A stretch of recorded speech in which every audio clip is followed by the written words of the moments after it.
Ya, Assalamualaikum warahmatullahi wabarakatuh. Saya Ahmad dari kelas 3D4 IPA dengan NRP 2110181002 ingin menjelaskan tentang beberapa beberapa paper yang berhubungan dengan topik tugas akhir saya. Tugas akhir saya membahas tentang pengembangan mata elang dengan penambahan log test dan metode naive Bayes untuk menghasilkan kesimpulan serangan. Untuk paper pertama yaitu Intrusion Detection Using Naive Bayes Classifier with Feature Reduction dari Dr. Staurab. Untuk problem yang diangkat dari paper ini adalah dengan berkembangnya kebutuhan network computer resource, maka aplikasi yang memiliki aplikasi berbasis jaringan dikembangkan di berbagai area. Hal ini juga menyebabkan bertambahnya aktivitas yang tidak dikenal, baik dari serangan internal maupun eksternal atau yang biasa dikatakan unauthorized access. Tujuan dari paper ini adalah untuk membuktikan bahwa metode naive Bayes digunakan untuk mengklasifikasikan berdasarkan NSL KDD dataset menjadi 4 kategori, yaitu probe, information gathering, DOS, deny of service, U2R atau user to root, dan R2L, remote to local. Sehingga 4 model tersebut dapat membantu untuk melakukan IDS, intrusion detection system, dalam menganalisa serangan yang ada. Lalu untuk kontribusi penelitian ini menyatakan bahwa fitur Vitality Based Reduction Method atau FVBRM memakan banyak waktu, akan tetapi sangat akurat dalam melakukan klasifikasi, sehingga kedepannya dapat dilakukan customized FVBRM Feature Selection Method untuk mengembangkan hasil yang ada, terutama pada serangan U2R atau user to root. Untuk paper kedua, yaitu saya ambil dari Online Naive Bayes Classification for Network Intrusion Detection oleh Fatma Gumus. Untuk masalah yang diangkat adalah peningkatan pesat pada pengguna komputer dan internet membuat berbagai celah pula.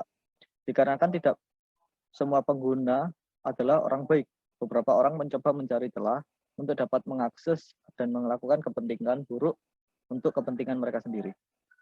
Lalu tujuan dari paper ini adalah untuk menangani serangan jaringan yang akan berlanjut, maka terdapat 2 langkah. Langkah pertama adalah dengan membangun firewall untuk melakukan pengawasan pada akses jaringan.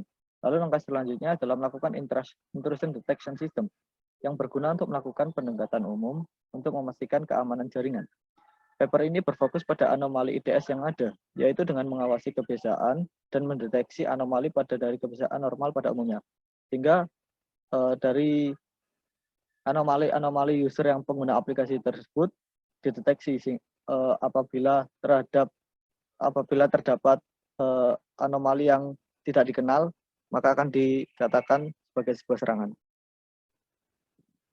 Lalu untuk kontribusi penelitian ini menghasilkan bahwa naive Bayes lebih menguntungkan jika dibandingkan dengan KNN karena memiliki waktu yang lebih efisien.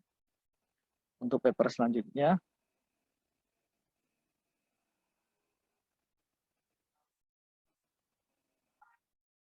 untuk modul ketiga, saya ambil dari Detection DDoS Attack, Detect Using Naive Bayes Classification. Untuk paper yang ketiga, saya ambil dari Detection DDoS Attack. Untuk paper yang ketiga, saya mengambil dari Detection DDoS Attack, Detection Using Naive Bayes Classifier for Network Forensic. Untuk problem yang diangkat adalah internet dan aplikasi berbasis internet tidak terpisahkan pada kehidupan sehari-hari. Integritas dan kesediaan dibagi menjadi 3 isu pada keamanan jaringan. Serangan distributed denial of service DDoS menjadi ancaman paling besar yang ada. Tetapi serangan ini menggunakan tipe serangan ini menggunakan jumlah traffic yang banyak antara klien dan server. Selama serangan, IP sumber juga disembunyikan sehingga tidak bisa dilacak. Untuk tujuan dari paper ini adalah menggunakan naive Bayes untuk mengklasifikasikan serangan dan traffic normal. Dataset yang digunakan merupakan dataset untuk DDoS. Hasil dari paper ini adalah kesimpulan bahwa penggunaan klasifikasi naive Bayes dengan 2 atribut DWT dan DFT. Tetapi format DFT lebih baik dari atribut DWT. Selain itu, kombinasinya dari 2 fitur ini meningkatkan akurasi dalam mendeteksi. Mungkin cukup sekian dari saya untuk penjelasan tentang beberapa paper yang berhubungan dengan TA saya. Kurang lebihnya mohon maaf. Assalamualaikum warahmatullahi wabarakatuh.